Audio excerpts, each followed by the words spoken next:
Oh, my intro music. It's not playing. Marc Wagner here, DentalBytes. It's October already. I don't know how the heck time just keeps flying by.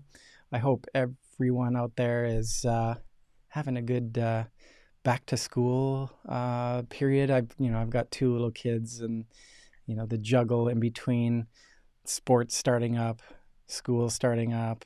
It's yeah. Hopefully, everybody's hair isn't going as gray as fast as mine is. Um, I'm excited. I'm always excited when I get in here. I've got a gentleman that's joining me today. That's been in the industry for a while. He's seen a lot of things. He's been through a lot of projects that have actually turned into some really cool things for the practice.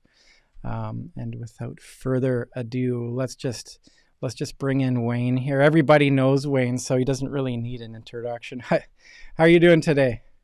I'm doing great, Mark, and thank you very much for having me on. I appreciate it. Oh yeah, no, my pleasure. It's we scheduled this earlier in the summer, and that's just how life goes. How are things on sort of your front? How's your summer? Did you do anything fun going anywhere?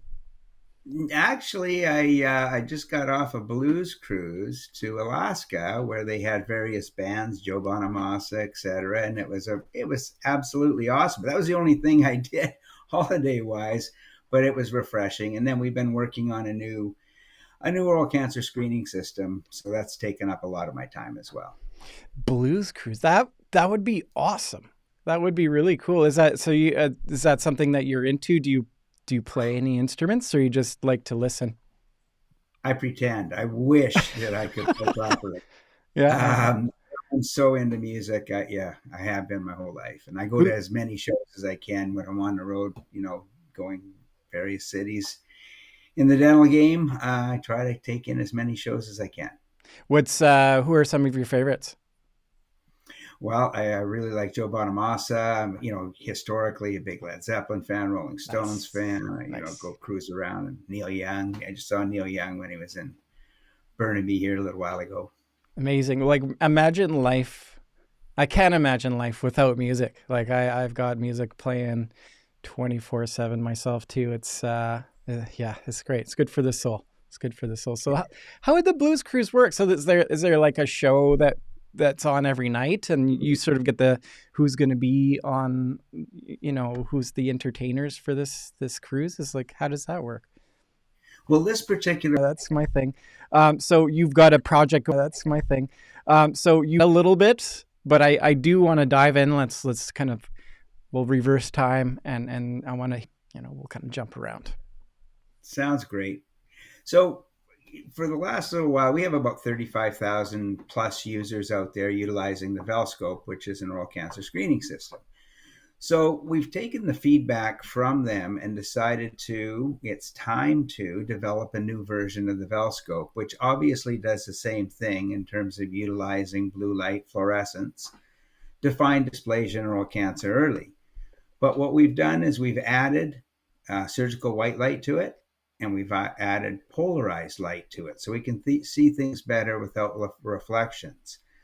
So it gives the clinician much more information, and we've also made it less expensive. And then to uh, basically take images, we've put together a much simpler system, user-friendly system, and less expensive system. So there's no reason for all clinicians not to be screening, getting Yep. over that price barrier.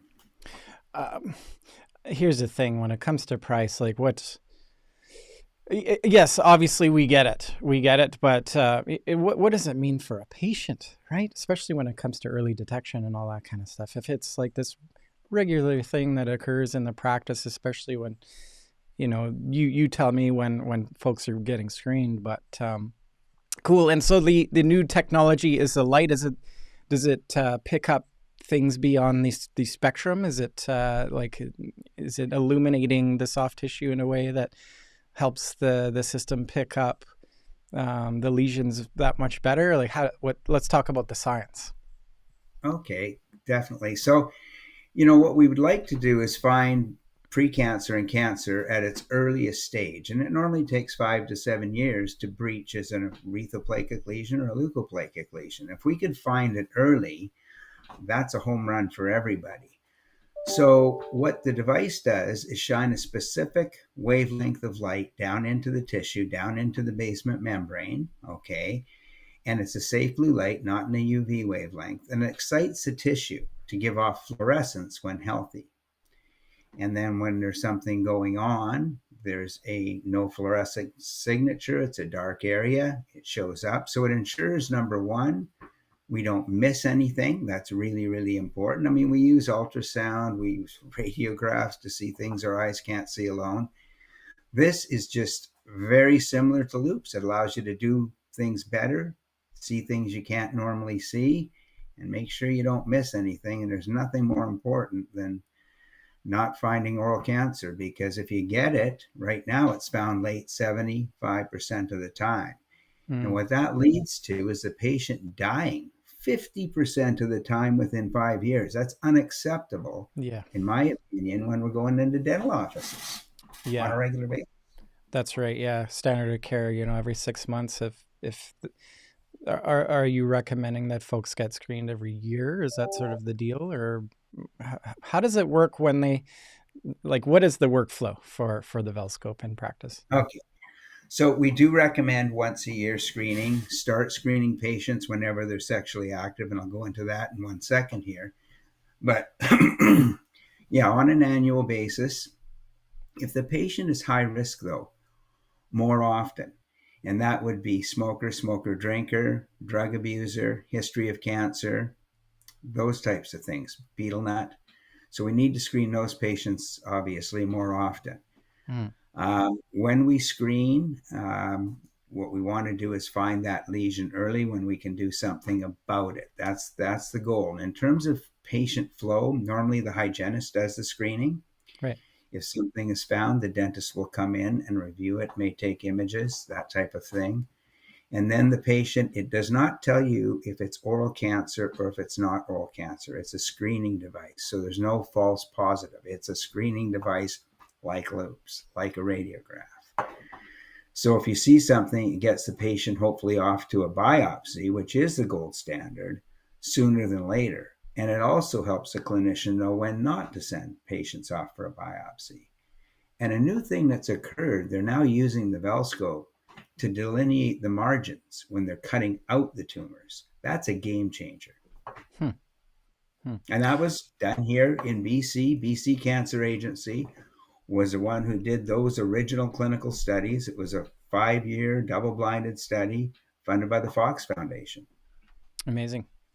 How does it work cost-wise to a patient? Is it covered? Is there something insurance that picks that up, or how does that work? There's a full dental fee code for the screening procedure. It's $38.50 plus expenses, which is a little sepsis cap that goes on the device. Most insurers are covering it on an annual basis, and the reason it's an annual basis because that's what the insurance companies tell us we should be screening at, not necessarily. Often we should be screening, but we've learned to deal with that. So again, it's not an expensive procedure. The scope itself is under $2,000, so there's no reason not to be screening. Again, obviously, I'm going to say this it's just it's a no-brainer to me. Just in terms of the incredible value that device could offer, that's if it's the difference in between saving somebody's life now, I think every dental practice in the world should have something like this. It's just should become standard of care. Is that the direction that this is going? Is that the vision? So. Now, from a patient's perspective, and I thought this would have happened a long time ago when we first started, when this came from the BC Cancer Agency. But, it hasn't. And it's been a variety of factors. If I'm a patient, I definitely want to be screened with the device. If I'm HPV positive, I definitely want to be screened. Smoker, drinker, I definitely want to be screened. Mhm. And again, but the problem I see in dentistry is that a lot of practices, even though on your annual exam you're paying to have an oral cancer screening, forget the VELscope for a minute. Your part of your exam is an oral cancer screening. Tongue out with a 2x2, side to side, full palpation. That's part of what you're supposed to be getting. And unfortunately, not all practices are doing that. Yeah. That's one of the big issues. So it's being found late, like I said, 75% of the cases. It's unacceptable. Yeah. Well, you think in terms of just radiography, like um, you can't see what you can't see. If any technology that aids in the limitations of our mind and eye, like it's just it just seems like a no brainer. And the price point is makes it a very feasible opportunity. So it seems like a no brainer to me. Um, Well, sorry, other things that show up too, besides dysplasia and oral cancer, it shows up bacterial loads, so periodontal issues, sleep apnea, shows up right. bright orange. Well, there So you it go. shows you a lot of other stuff that's important as well. Right. So the software that runs alongside it, is there any sort of AI that's going to be rolled into the imaging of the device? Like what's the software look like? Well, it's funny. So the device works in two modes. One is just direct viewing scope. There's nothing, it's just a scope that you look through Yeah. and view the patient's oral cavity. So that's one side of it. Now, on the other side of it, so the idea is it keeps that inexpensive. You can attach a viewing device. In this case, it's an iPod Touch. An iPhone will work with it. So it allows you to capture the images. So you capture the white light image, the VELscope image. And then we have a site called oralmedicine.com where you upload those images plus all the patient demographics, not the name, but health history, lesion history, medication, those types of things. And then we provide a second opinion to the clinician to assist them to know what Awesome. to do next. Is this Yeah, that's an in, yeah. So sorry to just stay with that. We're building with the University of Washington and people here at the BC Cancer Agency and KELS an AI algorithm to take all that data that we're getting from all these yeah, cases to help automate that process. brilliant. Yeah, that's we're going that direction whether you like it or not, right? So I, I I love just I love it too. I just think in terms of, again, back to our mushy human suits, where there's limitations in our eyes and in our minds, and if we can aid ourselves with technology, that's the beautiful stuff that comes out of the technology. So that's amazing. And yeah, the accumulation of data is huge. So, and sorry, you mentioned that there's somebody on the inside that will aid in sort of the diagnostic part of it. Like they're working in tandem. Is it somebody from BC Cancer that's helping out with the it. screening stuff? So everybody's probably familiar in the dental community here with Dr. Samson Ng, who was instrumental in the development of the project when he was at the Cancer Agency in UBC. So he worked with another excellent clinician out of University of Washington, Dr. Edmund Truelove. So he's an oral med specialist. So Samson's busy. Now he's assisting us with the new scope, but in terms of doing the consultations, he's not doing it anymore. So it's Dr. Truelove and several other oral med specialists and oral pathologists in the United States that we're utilizing. That's awesome. Yeah. And it's a Uh, second opinion. We're not trying to get into the diagnostic thing. We're just trying to help the clinicians understand what they're looking at. no, I think that's great. Anytime that you can utilize a specialist, you should be. It's doing it all on your own, right? It comes down to that. Like the more we can work as a community with this type of thing, I think just benefits the patient. So let's do that where there's somebody that's they're knowledgeable on that front. That's awesome. What a great value add to the service. All right, back to the so let's rewind a bit. See, I don't want to like cut off the conversation. We went deep into it there. It's great. Where did it all start for you? Let's reverse back in time. Let's talk about when you first got into the industry. Oh boy, What did that look like? that was a long, long time ago. So about 35 years ago, we were doing imaging, and it was imaging for originally hair salon, trying different hair. This is in the DOS days, a long time ago. So DOS. showing people what they look like with the new hairstyle. Then we got into plastic surgery and then dentistry, showing people what they could look like with different smiles. And we worked with, LVI, Dr. Rosenthal, a variety of different groups. So that was just cosmetic imaging. And that got us into, obviously, the early days of digital x-ray. I worked with some of the original groups that brought the sensors over from France. We had the first sensor in North America here in BC, and that was Healthco Patterson in those days. And then we progressed on. We developed an image database, and that was DICOM Imaging. And we ended up selling that off to Carestream Kodak Imaging. And while I was working with them as a director up in Canada, I was providing the database to the BC Cancer Agency, and they were cataloging their images. And I saw this really cool device that was there utilizing fluorescence. And so that's where we first saw it. And I worked with the inventor at the time, and we brought it out of the cancer agency, commercialized it. But they were doing this fluorescence with a variety of things. They were doing lung-based tissue fluorescence. It was called the Life System, and it came out of the BC Cancer Agency here. They were utilizing the technology for cervical cancer, colorectal cancer, skin cancer, and then obviously into the oral cavity. And that was, oh God, back in 2006, where we came out with the first device, and it was a big metal halide lamp and, a corded unit. And then now we're down to a little handheld, taking it from op to op kind of a setup. It's much simpler now. Yeah. So that kind of gives you a history. And I worked with various companies in imaging throughout the years. What are you most proud of? Like what's the sort of a shining moment for you, looking back on it all?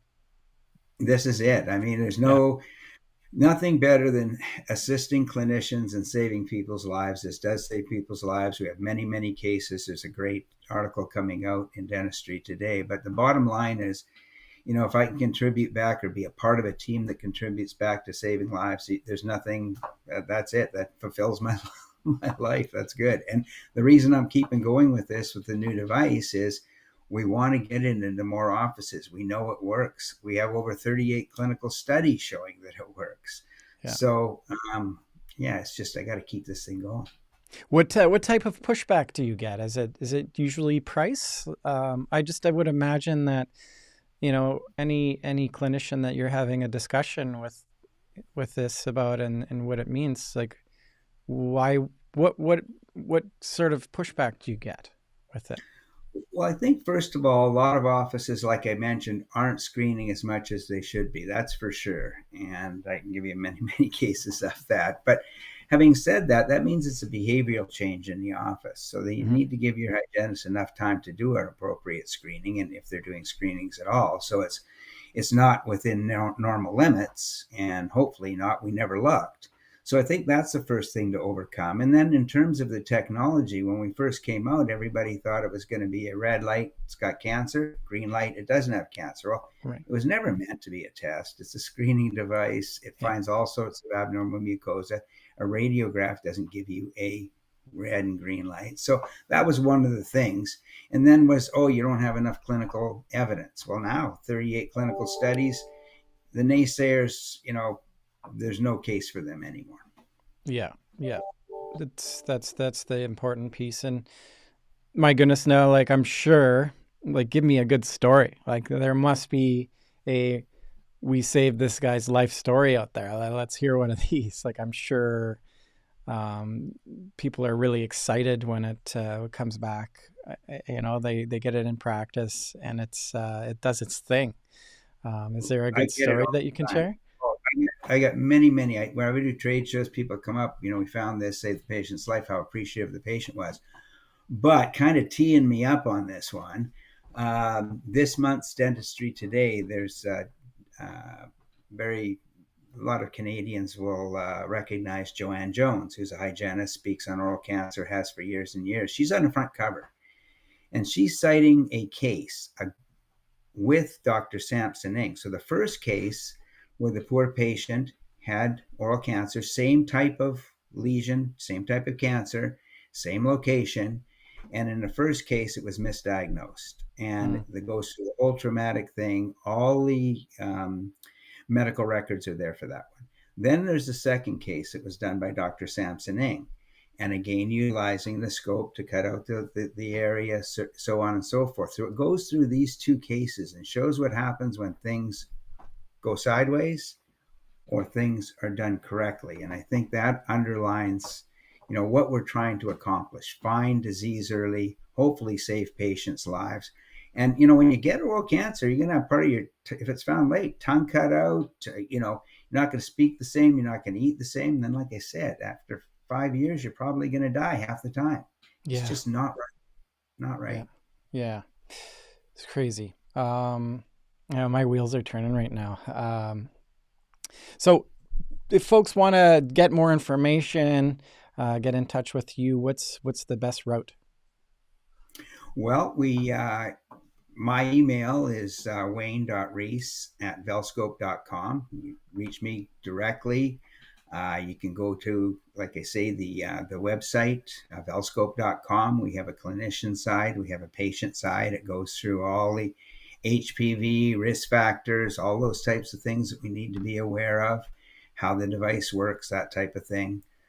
Um, we're on, Instagram and Facebook and LinkedIn and those types of things. And we have a lot of information for patients too, why you need to be screened Mm-hmm. and where you go to be screened. So you can go to VELscope offices, that type of thing. So we Cool. have all that information available.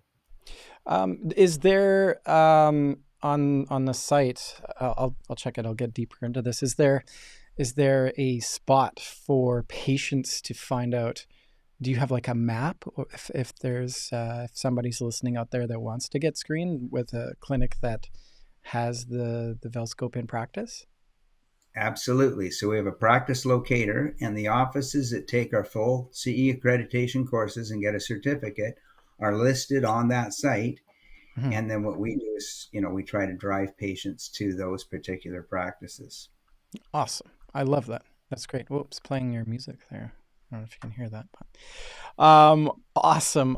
We need to have a deeper discussion. I would love to help you promote this out there. I think um, what this means for somebody. Like I've had several loved ones go through cancer, and I have somebody that I love dealing with it right now, and it's time is of the essence when it comes to these things, and early detection is the name of the game.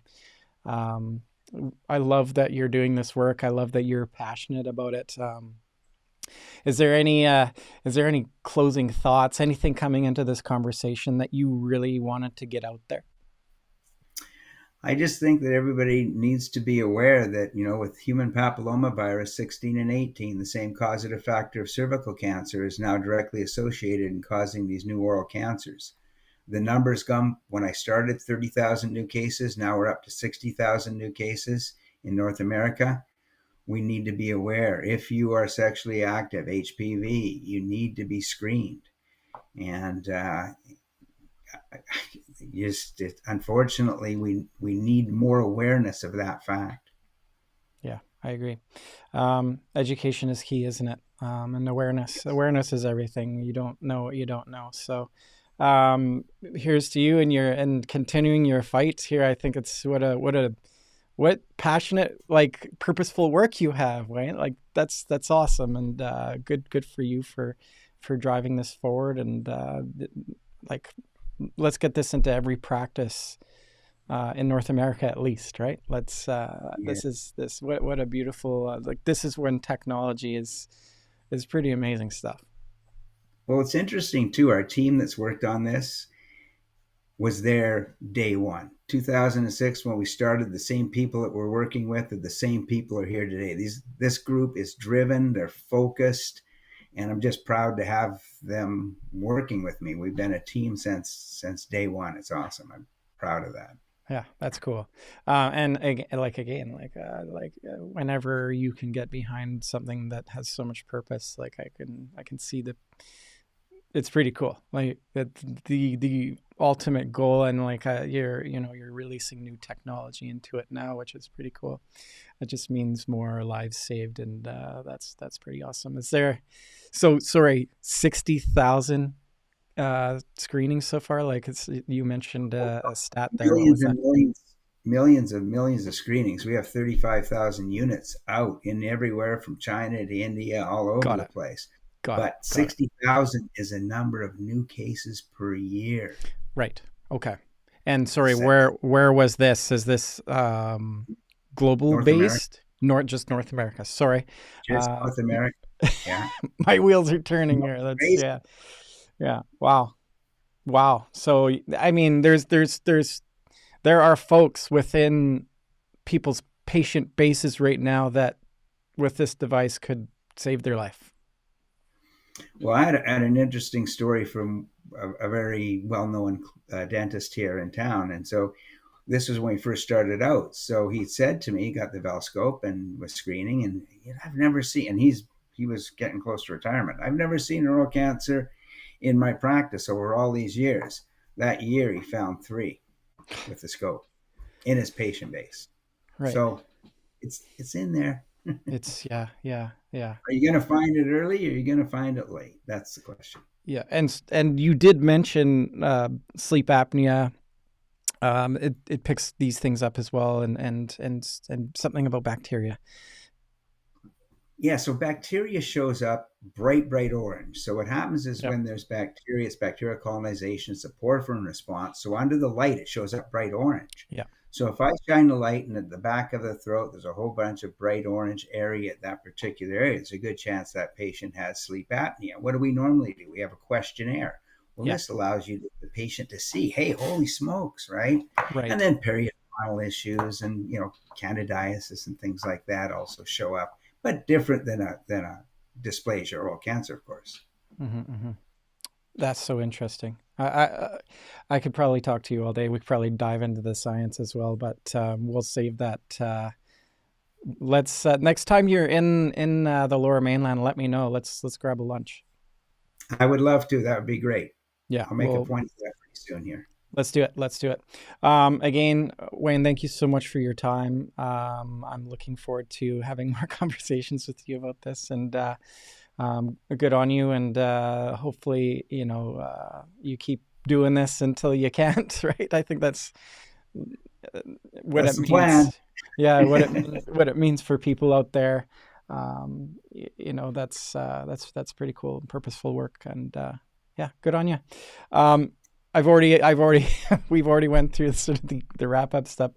Is there anything else top of mind for you? And I'll let you be. Well, I just appreciate you helping us tell a story. I think it's an important story. I think that dentistry needs to pick up the game. Yeah, I love it, love it. And then yeah, everybody that's tuning in, make sure you get on and check it out, and get in touch with Wayne and have the conversation and get this technology into your practice. It's there's no reason that you shouldn't. I think there's maybe an obligation for you to have it. That's my personal opinion. I'm not being paid by Wayne here too. I just think this is just. I think it's cool. I think it's the right thing to do. But we'll leave it at that. And yeah, Wayne, enjoy your weekend, and I'm looking forward to chatting soon. Well, thank you so much, Mark. I really do appreciate it. Thank you. Okay.